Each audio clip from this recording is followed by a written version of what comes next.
Right, going to do another DVD review.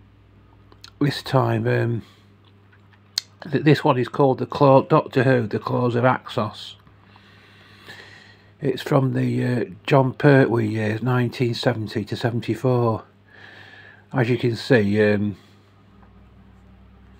on the front cover, you can see the Master,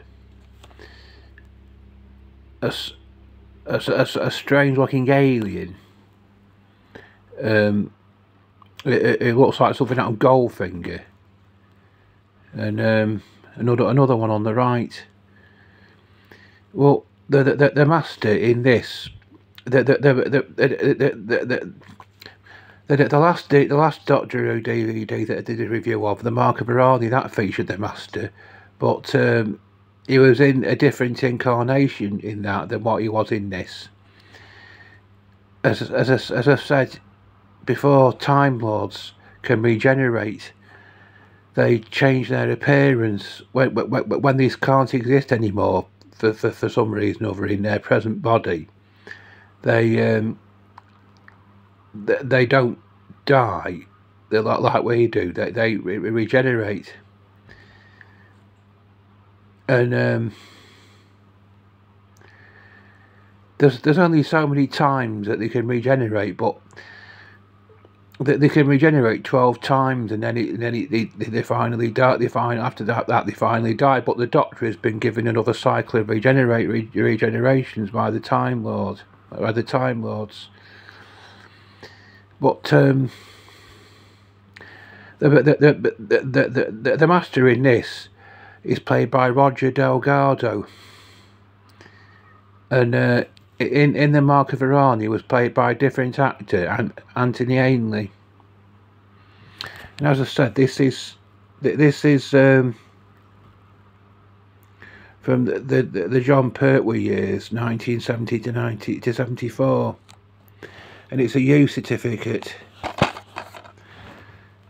It contains very mild horror, but it's still got a U certificate. It's not. It's there's some horror in it, but it's too mild for it to be rated PG. So it's anyway.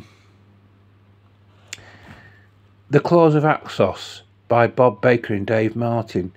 Read the back of it. A mysterious object approaches Earth, alerting the Doctor and unit that they face another possible threat from outer space. Are the gold-skinned aliens who claim to bring great gifts to humanity, as peaceful and benevolent as they first appear? And why is the Doctor's arch enemy the Master and on board their spaceship? I can't do spoilers of this because I couldn't quite. I've only watched it once, and I couldn't quite pick up the story. I find science fiction difficult because when I watch it, I haven't really got a clue what's going on. Really, it's all very complicated. I think my Asperger's syndrome makes it difficult for me to concentrate a lot, and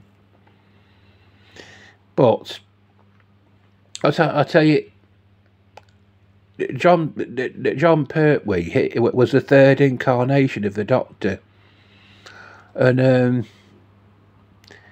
the reason the second incarnation was played by Patrick Troughton, but towards the end of his stint on Doctor Who, the Doctor that was played by Patrick Troughton, he was brought to trial by the Time Lords in a story called The War Games, and because he'd broken their laws, he'd committed crimes. They changed his appearance and exiled him to Earth in the 20th century, and the secret of time travel was taken from him. He wasn't the TARDIS was confined to Earth during the 20th century.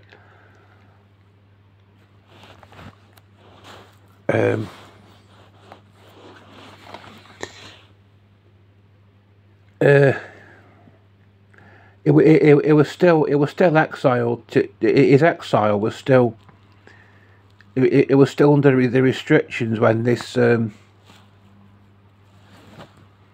when this was shown on television, and I was going. I got a bit stuck now.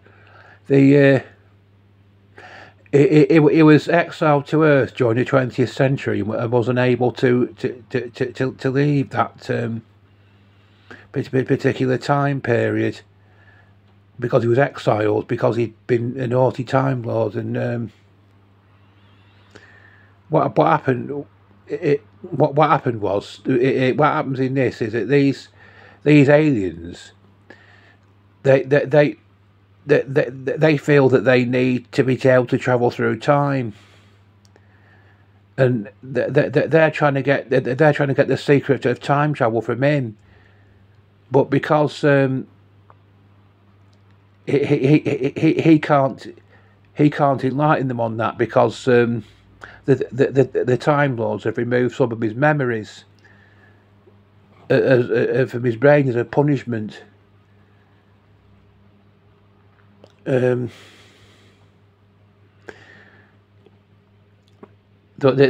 think time travel will be useful to them, but he can't give them the secret of it because he can't enlighten them very much because of the restrictions that the Time Lords have put on his memory. Because they're very clever, these Time Lords.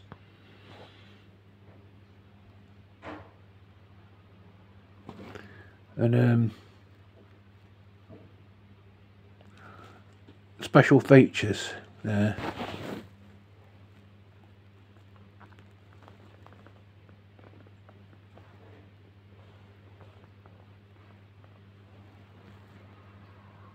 Don't need to read it all out. Tell you what, film.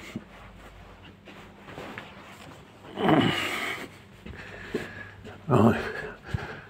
What I'll do, I'll film the rest of it in here. I think that was too close to me door, the door of my flat.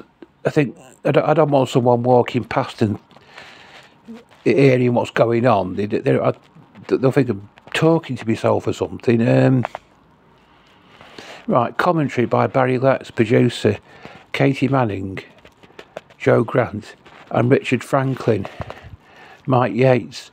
Behind the scenes, a 25-minute selection of studio material from the making of this story, including footage that was cut from the finished programme, with optional information subtitles. Now and then, I look back at the Dungeness locations used for this story, contrasting them with how they appear today.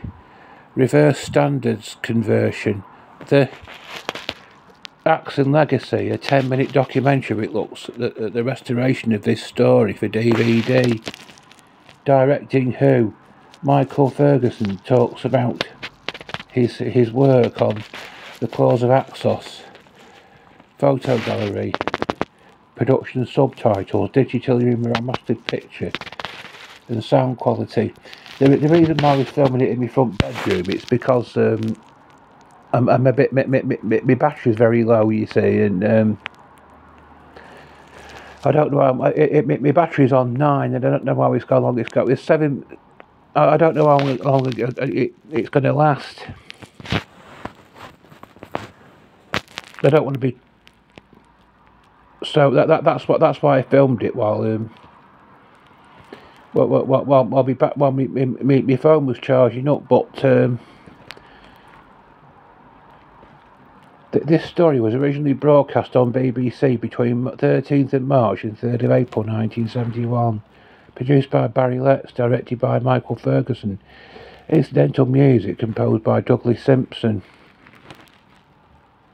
Running time 96 minutes.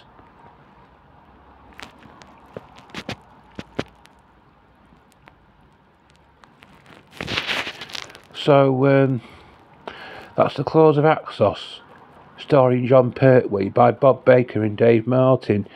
just in case you're wondering who John Pertwee what it is, he's the actor who played Wurzel Gummidge in in a series with Una Stubbs.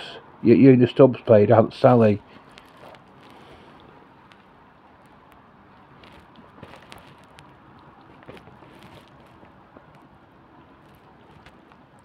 Cover by Creighton Hickman. So I'll say a couple of things about this. The special effects on the special features on it are quite are very good, and the special effects in the actual the actual, you know, the claws of Axos, the actual Doctor Who story itself. The special effects are quite superior to a lot of Doctor Who and a lot of science fiction in general. It's a very good story, this, and you know, if you're a dedicated Doctor Who fan, I think you'll like it. Anyway, I'll be back soon with more material. Bye.